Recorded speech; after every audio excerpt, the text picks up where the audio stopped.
Welcome to the Aquest podcast, conversations about regs, funds, and governance with your host, Daniel Lawler.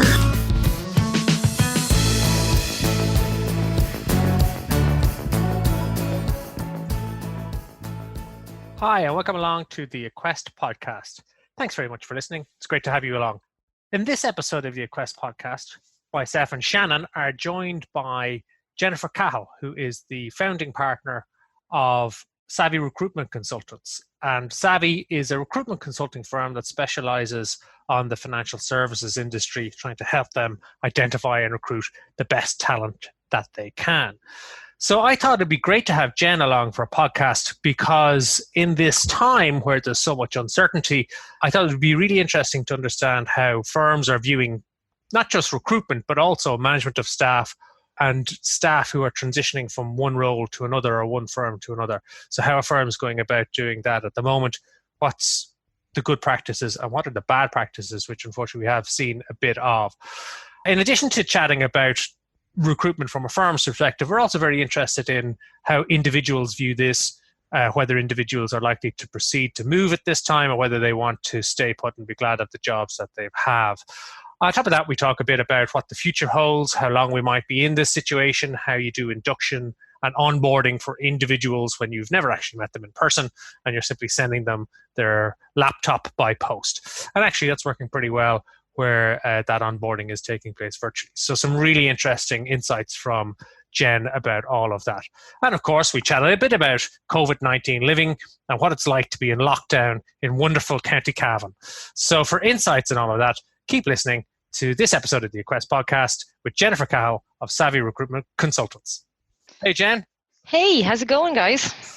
Now, I'm not going to say too much about what the topic for this podcast is because broadly it's about recruitment and staff and how firms and individuals are coping. But I suspect that our conversation will wander a lot broader than that. So thanks very much for joining us, Jen. It's great to have you. How are things in beautiful County Cavan? Cavan it's particularly grey now this morning, I have to say, but it has been lovely. Weather has been lovely. No, it's all good. It's good. It's definitely a time where I'm glad I live in the countryside because, 2 kids, great freedom. At least you have a back garden and they can get out and obviously enjoy the weather and stuff like that. And lots of nice walks and everything. So yeah, I'm actually very grateful for that. But Jen, listen, there's living in the countryside and then there's... Excuse me, what? Living in County Cavan.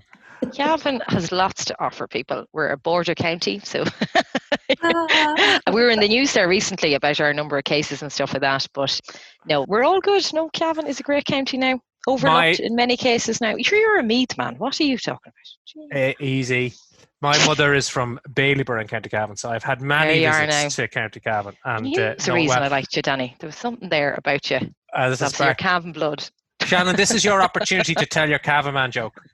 Oh, okay. Wait a minute. Let me get it right. How do you know you've met someone from Cavan? Go on. Because when their money drops to the ground, it ends up hitting them on the back of the head. That's a terrible joke. That joke is a good joke, but the funniest thing about it is what a Horlicks Shannon makes of trying to tell it. You're nearly as bad as me, Shannon. Actually, you're potentially worse than me at telling jokes. The joke is... I'm horrendous. The joke is, did you hear about the Cavan man who dropped 50 cent? He bent down to pick it up and hit him in the back of the head. Okay, well, potato there, Daddy. Oh, God. Brilliant. But obviously, we're living in our worlds of isolation as we go through this COVID-19 crisis. And we're all small business owners, so it's been a challenge, let's face it. It's not been what we would have expected. I know for Quest, we're kind of year 3, I think. And you guys are something similar. But have you found it from a business perspective? It's been tricky, isn't it? It is. Look at it. We're 3 years of business now this July, and there is definitely nowhere on a map where you would wish this kind of situation on your business. In recruitment particularly, you look at everybody's affected, to varying degrees. Recruitment, obviously, not a surprise, definitely fallen off a cliff. For the first couple of weeks of the crisis, there was probably still a bit more optimism around potential return dates to offices and things like that. To a large extent, things were progressing as normal, particularly in financial services where we would focus. They're not as affected as lots of other industries. So we were continuing as normal, obviously just adapting things virtually. Since that, pretty much the majority of our clients have put recruitment on hold. Not that it's necessarily very negative for them from a financial perspective in terms of the impacts. It's things practically like how onboarding people virtually, putting an offer to somebody when you don't actually know when you're going to be physically back in an office. And I know one of my clients has said to me, look, it's just the practicalities of asking somebody who's currently working at home, probably has kids around them, to kind of onboard somebody else virtually. And they just felt that's actually unfair. There's a lot that we're asking of people at the moment, and to put a new starter on somebody is actually a lot of additional extra work, and it's much harder to do that virtually. So that's kind of been a massive factor as well for clients. But look, as a business for Savvi Recruitment, I'm a glass half full kind of person. So yeah, on lots of levels, it's not great when your revenue stream is just kind of cut off very quickly. And there's a big enough lead time in recruitment to getting your cash flow in after you place somebody as well. So that's a concern. But we're using it to look at how we do things, what we do, what services we offer, what we could potentially offer, and really just getting ourselves geared up for post-crisis, using this period to flex our muscles, to have a look, to critically evaluate what we're doing and how we're doing it and what else we could do, and retrain and upskill and do all those kind of things. So I'm glad I'm focusing on that, because again, it's given me focus. It's given me something to continue to work towards, which is good. Just for me personally, it's good. I definitely need that. Yeah, I know on our side, no more than yourself, Jen, it's when this initially hit, it's quite a shock, and it's difficult just to understand your place in the world when everybody's gone to ground in terms of, potential clients, and you're looking to see, well, what do we do now that supports our clients at this time that they really need? And it did just take a little bit of time to figure that out. But I guess the benefits of being a small business. So I guess if you're a big business at a time like that, you've got a bigger brand and you've got more support and stuff like that around you that you don't have as a small firm. But as a small firm, you've agility, you've lower overheads. So it's easier to kind of cut your cloth. But I found this part of the crisis, this part of the lockdown, to be a really creative time. So we've looked at, for example, we have digital products. So we have a Funds Masterclass, F&P Masterclass that are available through questacademy.com. And we have bundled them. We've run discounts, giving contribution to Basis Point to help with the terrific work that they do. We look now, our training is delivered virtually. Our advisory is obviously we're not going to be physically face-to-face, but, you get used to Zoom and you get used to conference calls and delivering that way. And now, you were mentioning about, don't waste a crisis, looking at how you do things and how you can do them better.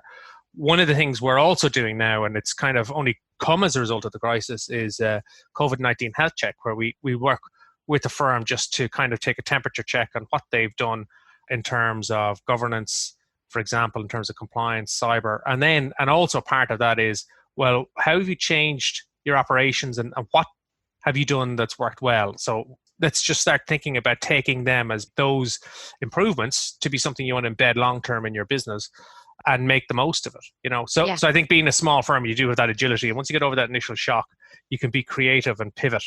Yeah, totally agree. It is an advantage, because I would hate, if you're sitting with very, very large overheads and large number of people working for you, even just the responsibility of that as a business owner would be very hard. I know I would find that, if you were having to lay people off and do those sort of things, I'm very glad that I'm not in that position. So no, look, as you say, you don't waste a crisis, and that's very much where our mentality is. And I think, again, I'm very positive that Savvi Recruitment will come out of this actually stronger and better than it was going into it, because we've had this time. And there is a need, it's the innovation. You have the headspace now to let these things kind of come in and let the innovation and the thoughts around pivoting come in, because before, sometimes you're too busy, you know what I mean? And that's not necessarily a good thing either. You're just busy doing the doing rather than actually thinking, where are we going? Where should we be going? So I'm actually grateful for that and very positive, rightly or wrongly, but that's kind of the headspace I'm in at the moment, because we're looking at lots of new things within the business that we're going to offer after this crisis. And I'm really excited about it actually at this stage. So it's all good. It's all good in that regard. Shannon, you are a super creative person. So you must be kind of beside yourself with ideas and creativity flowing. I think the push outside of our comfort zone, everybody listening and everybody hearing this conversation right now would be very familiar with the expression that everything you want is just outside your comfort zone. We all know it. We've heard it. We've probably even said it. Well, we've just been given I've never heard of it, Shannon. The lawyer has never heard. Danny, have you never heard of it? I've honestly never heard it. Everything you want is 3 feet outside your comfort zone. He's been conditioned not to do that. I think the training as a lawyer. A regulator and a lawyer. When did you tell me that 2 years ago? Maybe that's why you're hanging out with me now. No, everything you want is 3 feet outside your comfort zone. And this central banker going, no, it's not, people. Okay, Danny, maybe yours could start with 1 foot outside your comfort zone. Yeah. But let's be honest. If you're hanging out with me, you're probably 5 feet outside your comfort zone. It's a slippery slope. It's a slippery slope. But this first few weeks of quote unquote shock was us adjusting to the new space that exists very much outside of our comfort zone. And this reset, if you will, has been an enormous opportunity for businesses, business owners, and people to get more clear on what they want to focus on in their business, more clear on the value that they bring to the market. Like, we've pruned a whole bunch of rubbish that we were too busy to stop and really assess. And then Mother Nature, for lack of a better reference, went, right, you lot, here's the virus, off you go, figure it out. So I am thoroughly enjoying this space. I'm deeply comfortable being uncomfortable because, let's be honest, this is where growth takes place. Growth happens outside your comfort zone, and we've all been invited to grow up, so to speak. And do either of you guys think we're going to be back to normal, old normal, whatever we call it, by the, let's say, end of the year? No, I think it's going to be into early next year, I think, before there's any semblance of normal as we would have known it. But like, even just going back to work, financial services, obviously, you know, you and I, Danny, that's probably the sector we're most focused and have come from. We can mostly work from home, you know what I mean? And I think they will be the last offices to kind of go back. You know, I would like, for the sake of other sectors, if there was some ability for them to reopen before the end of the year with social distancing. But ultimately, until we get a vaccine, I can't see any large scale offices being reopened. It's just, for any that do go back, it's going to be very limited capacity for a long time. I don't think there is no back. I think if we look at a crisis that took place that was almost on par with this, very different, but similar, it's 9/11. 9/11 changed the course, the trajectory for all of us. And we've never gone back to living pre-9/11. I also think that the longer that we experience this type of behavior, we're all learning and adapting this new behavior. And a lot of us are really enjoying it. And I think there's a lot of businesses out there that are looking at their monthly overhead. There's a firm in town here in Dublin that's 11 million a month, lights on, doors open. Are they going to reassess that and go, actually, we don't really need to have everybody on site? Yeah, what happens definitely. To the office buildings in town? What happens to, you know, real estate when people say, actually, I don't need to commute into Dublin city centre. I could go get a cottage, you know, on the coast, 3 hours. Up in Cavan. You might have a lot of new neighbours up there, Jen. See, it's popular already now, Danny. I'm already You're late to this. You're late to it. I don't need to live in D6 to meet up with clients. I can move to Cavan now, Jennifer. Well, you look, I did it. I said trailblazed. I moved back here in 2016. Oh no, but like, genuinely, like, one of the big reasons why I did become self-employed was I left my job in 2016 while pregnant, which is on paper and in many people's mind a crazy thing to do, because, you know, I needed to have the flexibility, and I didn't want the need for flexibility to compromise where I could go in my career. And very much in what was the old normal and the traditional setup of companies, you couldn't be a manager of people. You couldn't get to a senior position unless you were physically there to physically oversee teams on a day-to-day basis. That was the perception. That was the kind of taken as, look, this is the perceived wisdom. This is just how it is. And I just never really accepted that. And hence Savvi was kind of born. And I've done that. I've done 2 days in Dublin, 3 days remotely from Cavan. The reality is that anybody I worked with, they haven't seen any dip in the quality of what I can do. And I've had the best of both worlds. I get to bring my kids up in the country, which is what my husband and I wanted to do. And yet I still get to engage in what I loved doing in the market, which is Dublin. But it just doesn't mean I need to live in Dublin to do that or to engage with it. And, you know, yes, like my husband used to go 4 days a week to Dublin. Does he need to do that anymore? There's a lot of people were commuting into Dublin, and severe pressure on people with families, having to being forced out of the city to afford to buy, and then getting on trains or driving very early in the morning, and really sacrificing any kind of quality family time to do that. And I think there was already frustration with that. There was already a want by candidates in the market for more flexibility and more pragmatism around this. Like, why do we all need to be going into the city all together, all at the same time, every single day? There is no need. There is absolutely no need. And this crisis has just disproved any theory that there is any job that cannot be done from home within financial services. Obviously, manufacturing. Well, I think it was different. inherited, wasn't it? Inherited wisdom that you must be on site and you must put in, long hours and be seen to be there. And because the tech has been there for a while. It has, but there's just been resistance to embrace it because, again, most people who are leading businesses or managing business came through the old style. So it's all that they know is this sort of presenteeism and, having to see something to believe in it. And obviously, everybody's having to adapt the way that they manage. Everybody's having to accept that I can't see you, so I can't see the inputs. I'm having to trust the output. And there's some interesting things I was reading earlier around trust and, how it's such a key thing with leadership and how it gets so much more fulfillment. How people engage that work for you so much more when they feel like they're trusted by you. And we have no choice at the moment. So it's really challenging, I think, this situation, how we manage people, how we perceive management and what we think good management actually is, because it's forcing us to adapt old styles. And I genuinely think that's only positive.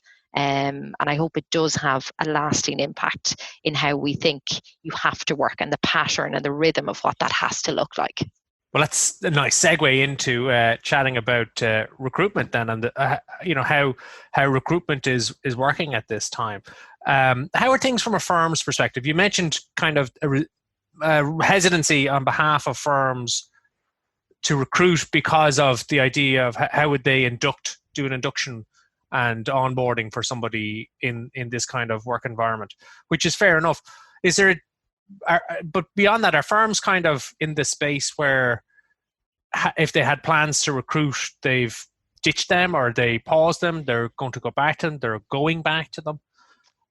So anything that exists now on the market in terms of roles, so we've had roles that have come out since the crisis, but they're all business critical roles. They're all roles, whether it's through regulatory approval or whatever else, that need to be filled. There isn't an ability to wait until we're physically back in an office or when we know we're going to be back in an office to do that. So they tend to be internal. IT is still going pretty well. I think it has quietened down a little bit in the last couple of weeks on the IT side, but initially there was actually, I know some people working in specifically IT recruitment, they had one of their busiest months ever last month on IT recruitment. We don't do IT, but people I know in that space have been really busy. But a lot of what we do, compliance, risk, finance, internal audit, core key functions, there has still been a bit of movement there. By and large, any companies that were recruiting on the basis of anticipated revenue growth or business growth in 2020 have put that recruitment on hold.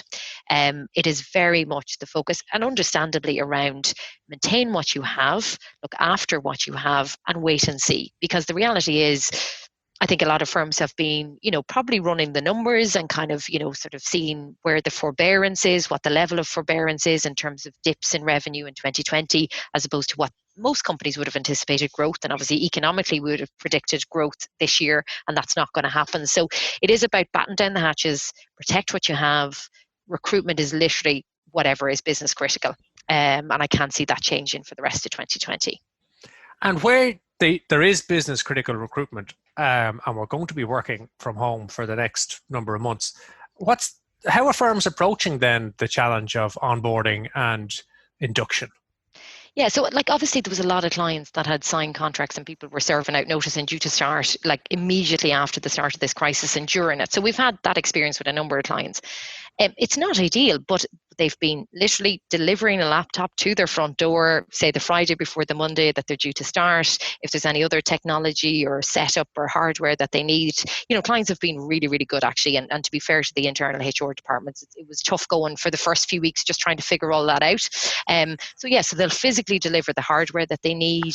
They're doing really detailed induction plans. So they're being extra cautious of the fact that, look, we need to make this person feel like they're very much part of the team, even though they can't meet with us or we can't physically be there with them. So the inductions have become a lot, I would say, better. People are really thinking about inductions in the first week and making sure that people are on calls and they're getting introduced to people, and that there's nearly a sense of over communication. Make sure that people are keeping in touch with the new starters and making them feel very much part of the team.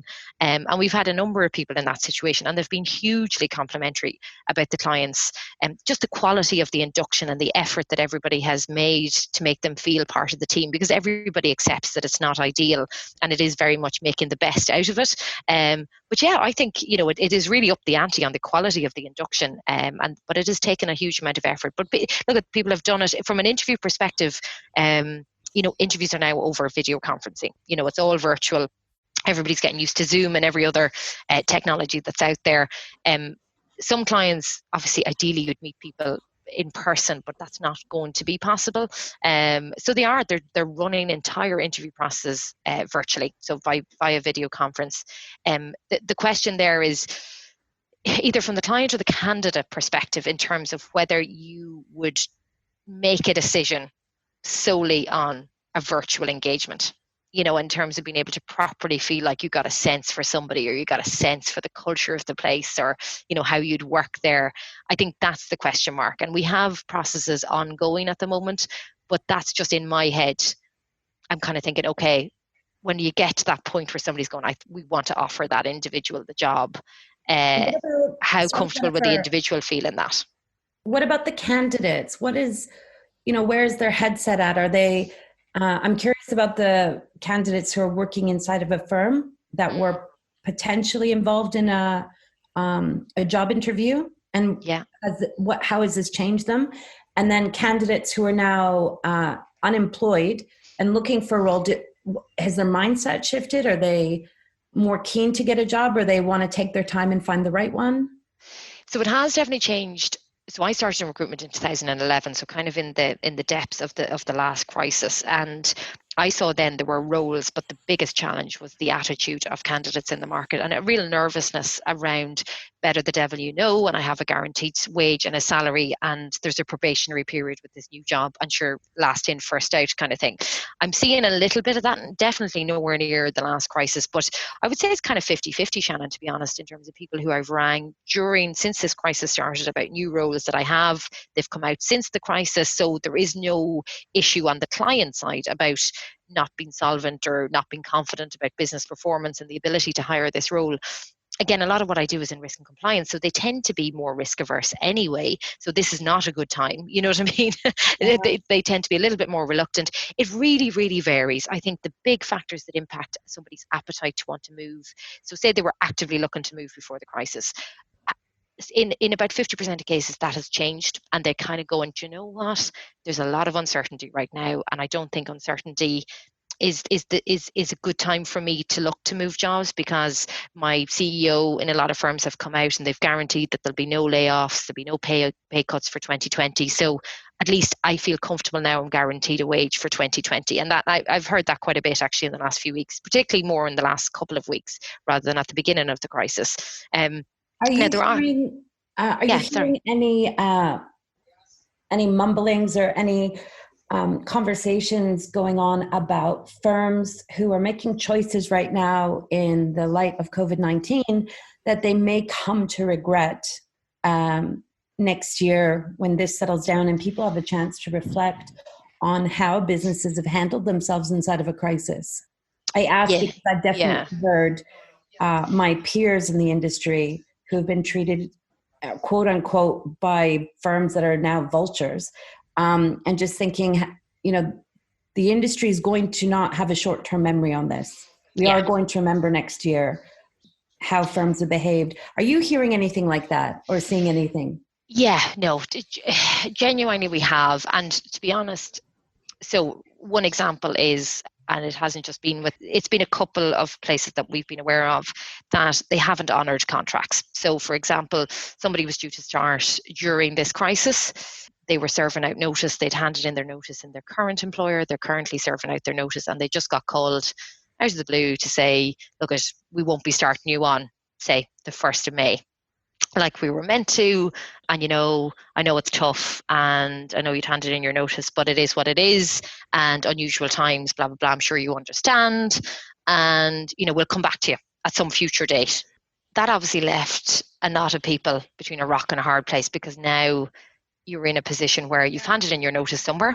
You've given notice, you've a month left, say, with that person, so you've a month left of a guaranteed income, and you're meant to be starting in this other place, and they've just pulled the rug out from under you. And look, I get that there's financial realities to this. I just think in the cases where we've been aware of it, the way it was handled in a kind of dismissive sort of, oh, well, it's the crisis, so these things are fine now, without any sort of emotional intelligence around what you're actually saying to somebody here. You know what I mean? You're actually saying to them, you no longer have any job security.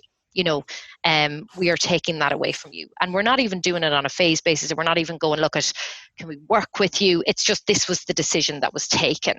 And it shucks. It was more nearly the tone, the delivery, the way it was said. There seemed to be very little awareness of what this actually meant for the person on the other line. You know what I mean? And that to me was really shocking, actually, because I just thought this was maybe a week into the crisis. So to be honest, at that point, I just thought, wow, how much have you tried? How would it have been possible to onboard this person, bring them in, or even bring them in at a reduced pay for X number of months? Give them some sort of comfort, give them some sort of security in a time when none of us, it's such uncertainty, and you don't know the circumstance of this person, There was a colleague peer, works in the industry over in pharmaceutical, and they were invited to take a 40% deduction in their salary.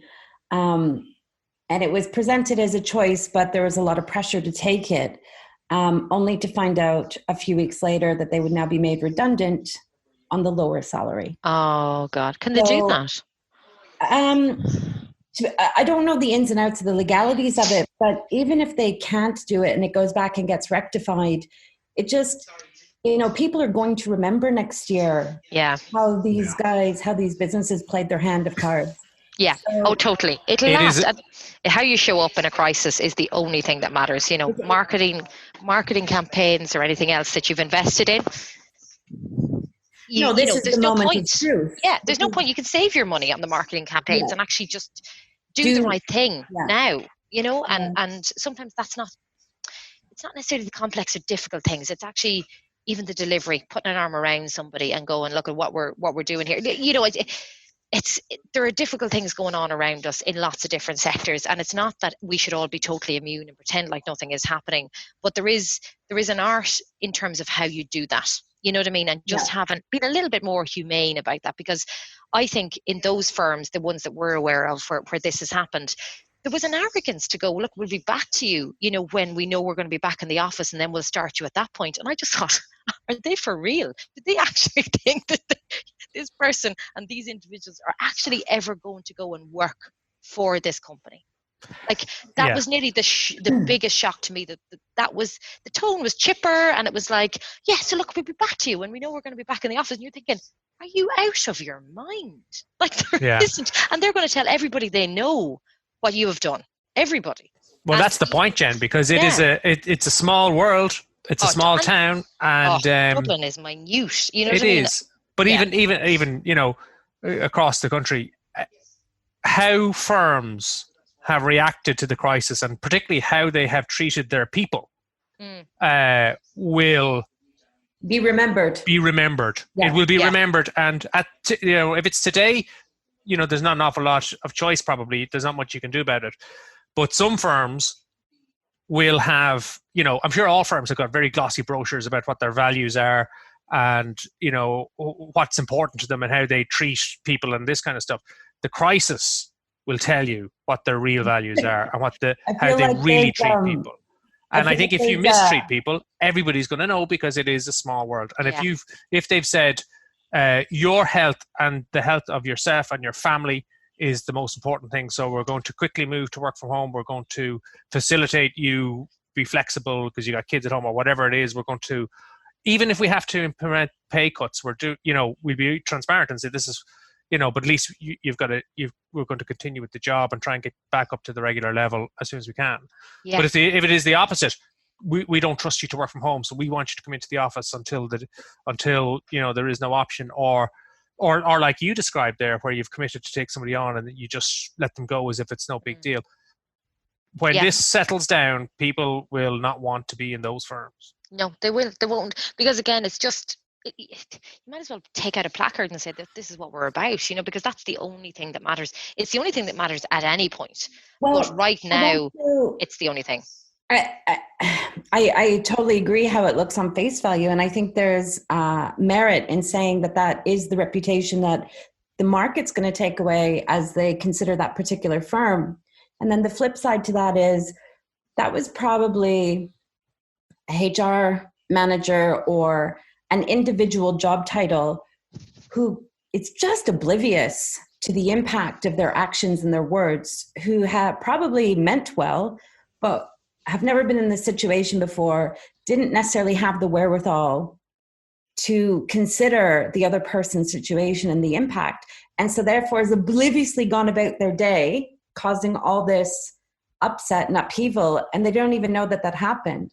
So, that one person in the firm who hasn't been invited to buy into the culture and the values, which of course happens because we get busy and we deprioritize those things, has caused, in your case, like I can see that our situations are slightly different, Jennifer, the stories that we're hearing, but we're taking your 40% off your salary and now we're going to make you redundant on that lesser salary. Yeah. Or it's people.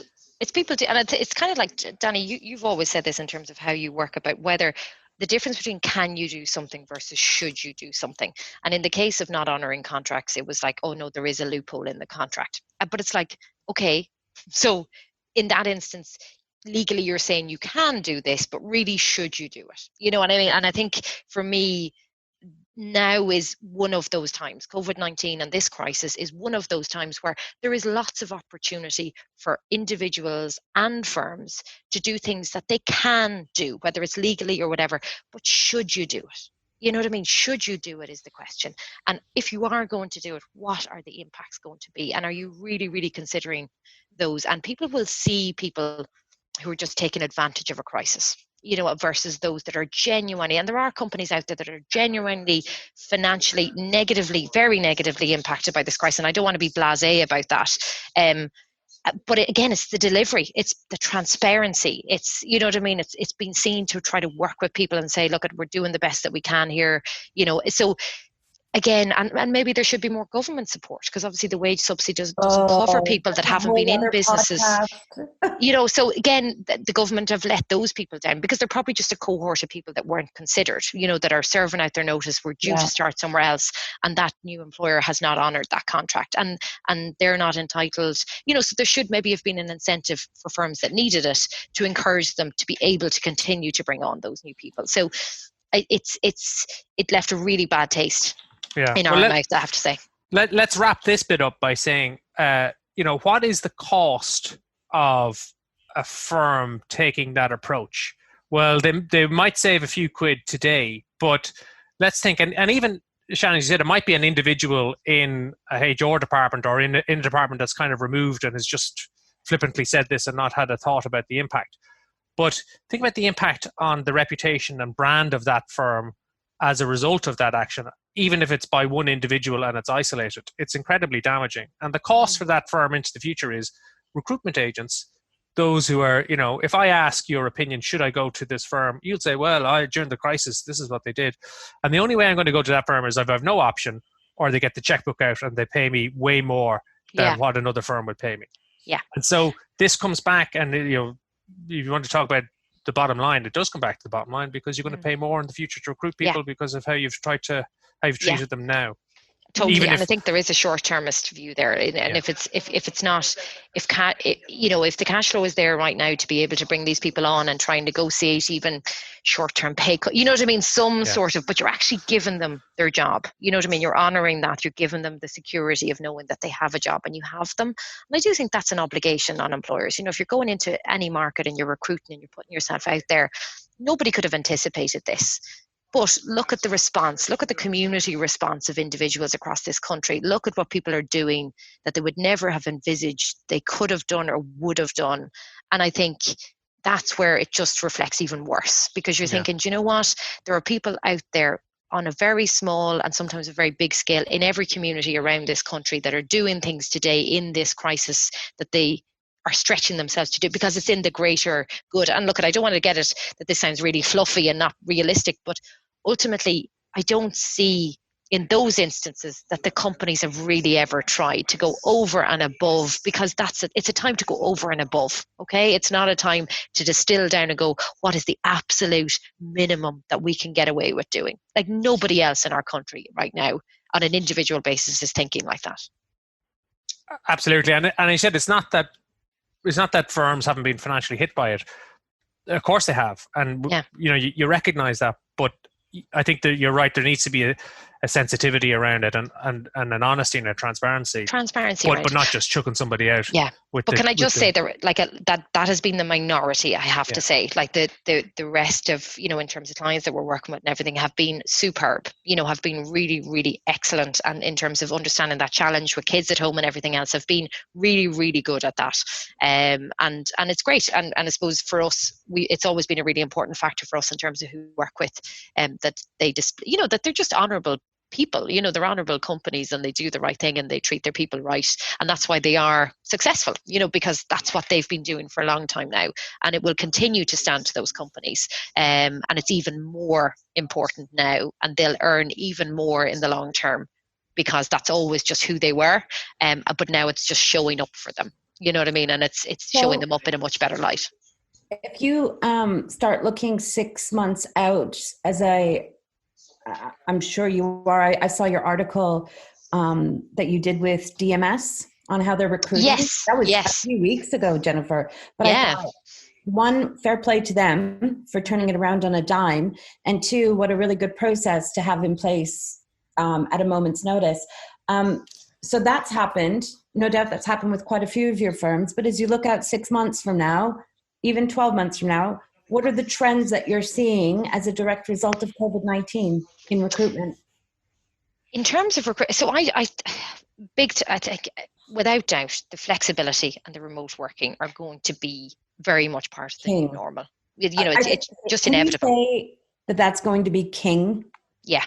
Like, is there anything else above? I mean, maybe we should call it queen and put the queen above the king. But is there anything else that's going to be more important to an individual? Well, maybe pay.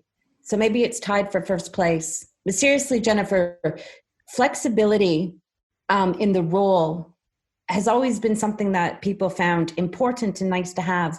But because of this scenario, do you think that that's now going to change it to the top 2 position to rally next to salary and compensation? Oh, yeah. Like, I would have always said to clients in the last couple of years that, extra flexibility around working hours and working from home arrangement was probably worth about 10 grand in a salary, as in somebody would be prepared to maybe drop 10 grand in a salary to move from a job that had no flexibility to one that did.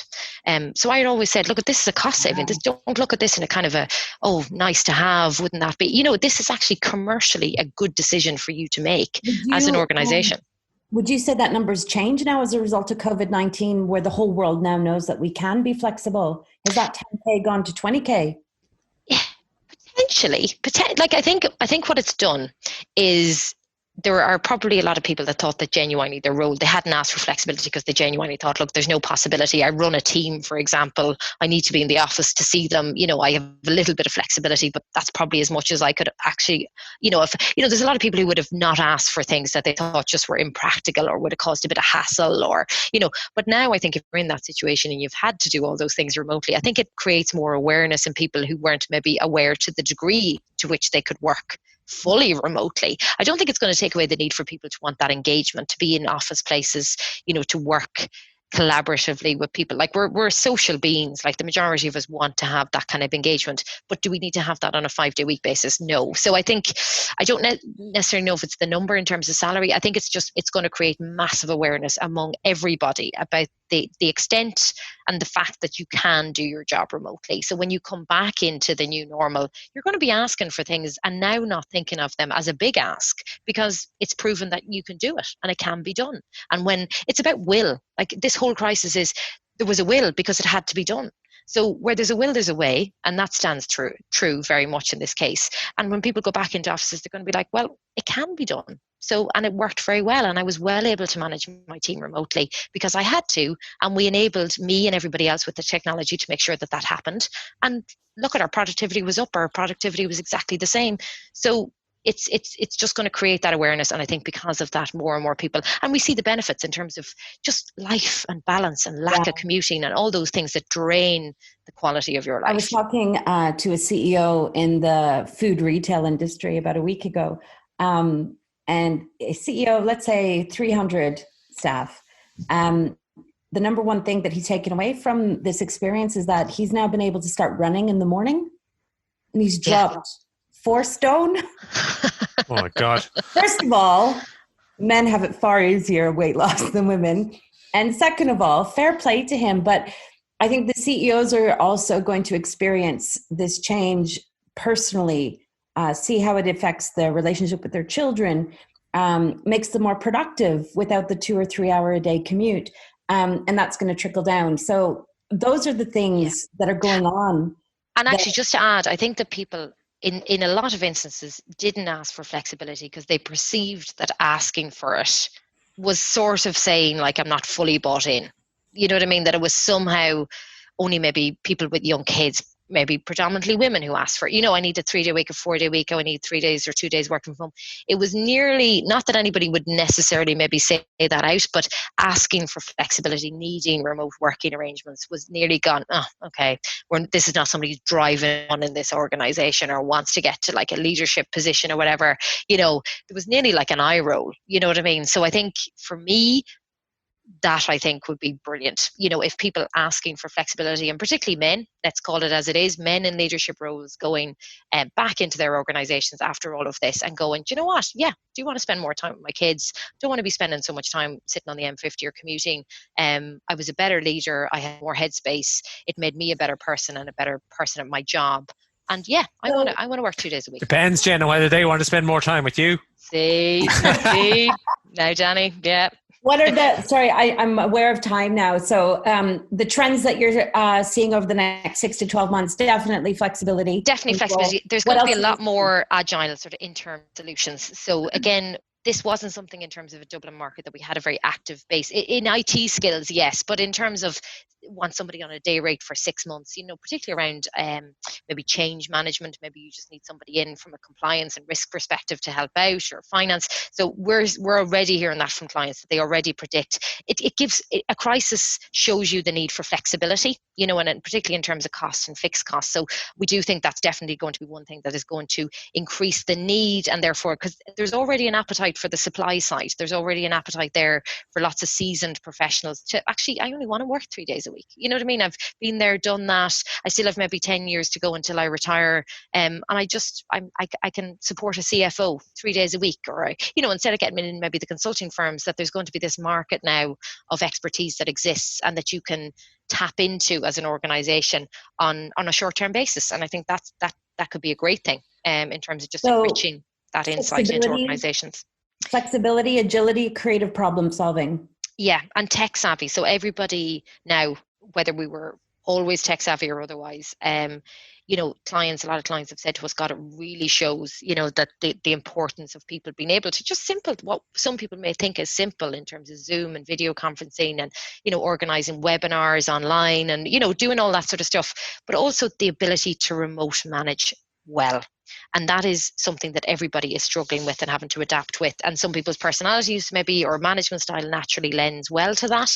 But I think that's a big thing as well. Clients have mentioned that to us, that, you know, in terms of a experience or an aptitude, they will be looking for that ability because they see what's coming. They see that the need for flexibility and remote working will increase.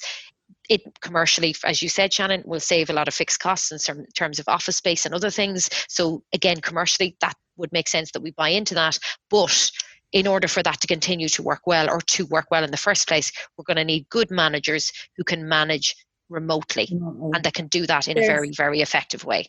I have 2 questions. One is for you, Denny. Are you loving the work at home experience? Or are you counting the months till we get back into the office? I worked from home a fair amount anyway, but the difference now, obviously, is the kids are at home. So I am happy to work from home if I can send the kids out to school to do their bit. No, what I like about it is I really like how everybody has just embraced the technology that already existed. And now with a metaphorical gun to your head, you've no choice but to deliver your training virtually or deliver your lunch and learn virtually.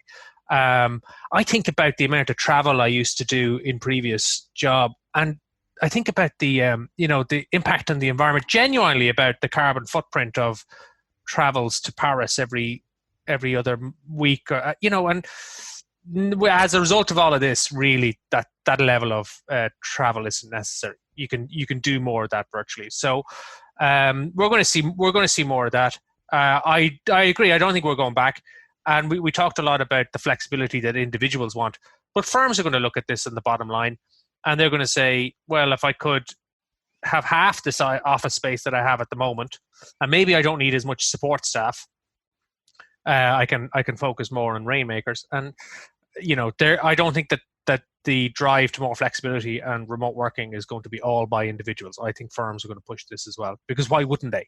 Because they've seen that it works. And I think there was a skepticism there, genuinely. I don't think, that people were trying to be difficult. You know what I mean? I think they genuinely thought, God, I can't see that working, but this is now the evidence of it. And obviously, it's the forced, experiment in this. And I think you're dead right, Danny. I think they will see the commercial sense in this, that it all adds up.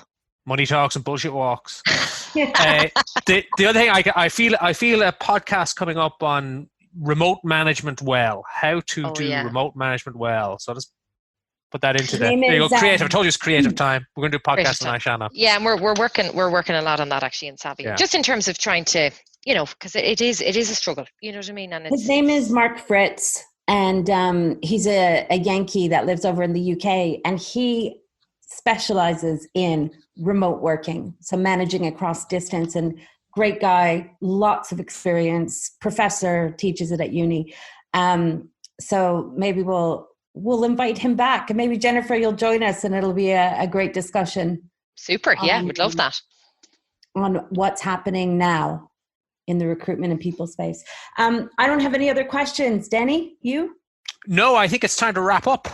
Nice. Jennifer, what an incredible conversation. Thanks for the time. Great. Not at all. Thank you, guys. So, Jen, how are you enjoying what are you doing with all this free time now that you're not spending driving up and down to Dublin? Are you avidly getting through every Netflix box set? Are you through Tiger King? I haven't even started. Oh, I don't know if Tiger King would be my thing now, but I don't really have that much extra time. I'm very envious of people who have. I think anybody with kids doesn't have any extra time. So no, I'm still working the usual hours. Obviously, don't have to go to Dublin, so there's 2 days a week where I get a little bit of extra sleep and don't have to get up at 5:30 in the morning, which is super. But I'm using that to stay in bed rather than get up and train for a marathon or anything. No, so it's actually I don't have. And I've talked to anybody else who has kids, and they're kind of like, yeah, no, we're in the same boat. My kids are totally out of routine, so they're probably not going to bed till about 9 o'clock every night. And at that point, I am just making a point of principle that I'm not going to bed at 9:30 and that I will stay up until 10:30 and have a cup of tea and watch the news. So I know my life is not. My husband and I came to the realization that actually our lives pre-lockdown probably weren't that dissimilar to what they are in lockdown. So we could, I don't know, maybe that's a sad realization. I don't know. But what about you, Shannon? You're not a great television watcher. I never get great chat out of you on TV. I don't. No, I don't have a TV, but I would have, I don't even have a Netflix subscription. Oh, Shannon. Oh my God. Afterlife, Series 2 was released last week. And now I'd be a big Series 1 was amazing. Series 1 was absolutely amazing. Okay. You know what? I'm going to do it. I'm going to get a Netflix subscription. I'm going to watch it. Yeah. Do it. Well, guys, thank you so much. Yes, thank you very much, folks.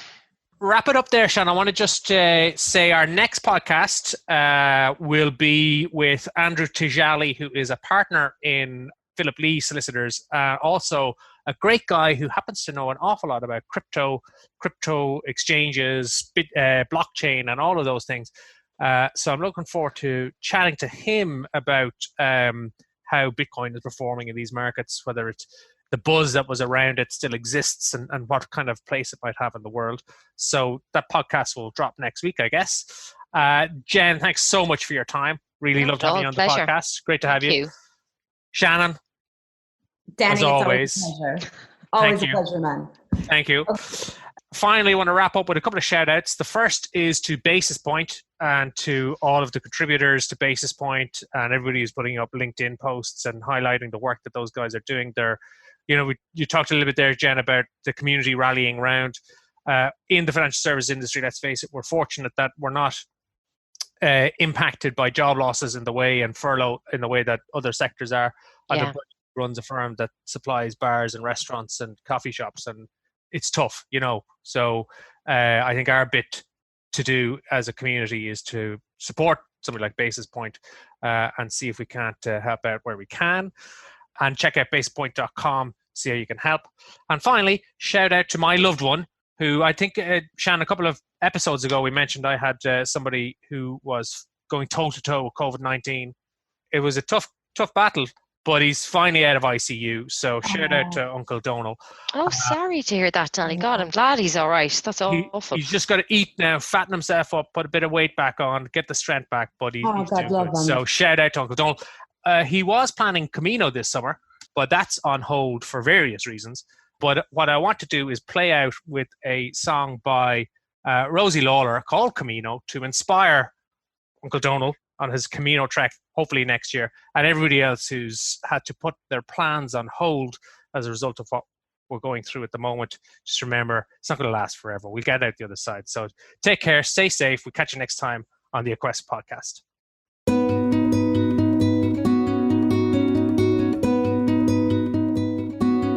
It was early in the morning on a sunny day in springtime, and so gratefully now called to us like home.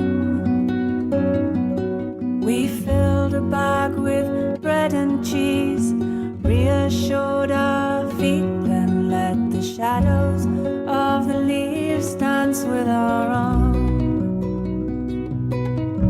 Through village after village, we remarked on human nature, on the people who were mean and on the people who were kind. We got lost 100 times at least and found 100 more, and were never much concerned about the time.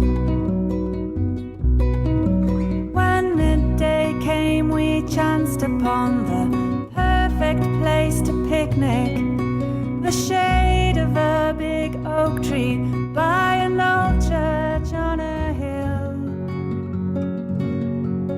There was water in a fountain there that tasted of blue sky, and so we lay a while and let the world be still. Caminante, no hay camino.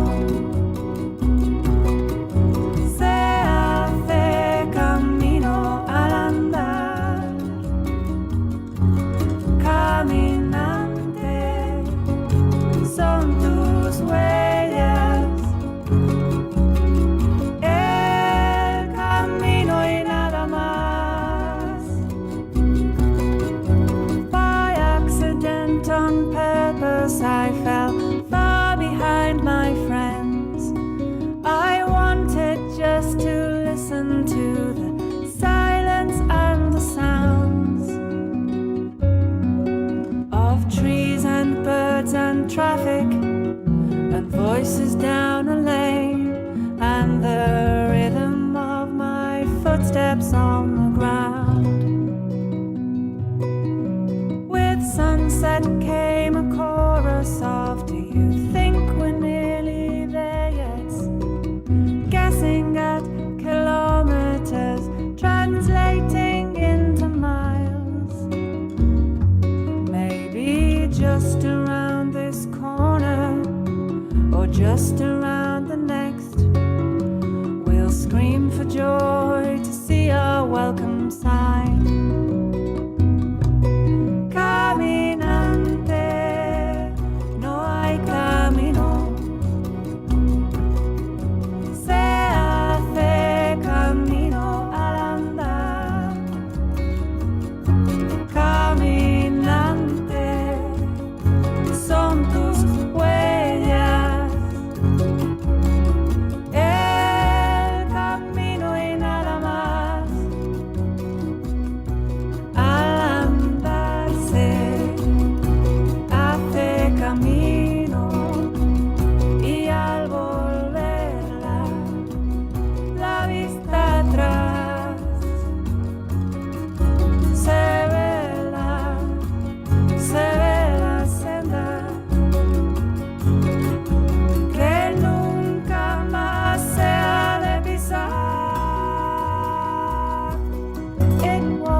the Aquest podcast. For information about our training and advisory programs or our academy, visit aquest.ie. For more resources on regs, funds, and governance, check out our YouTube channel, Daniel Lawler, RURQ.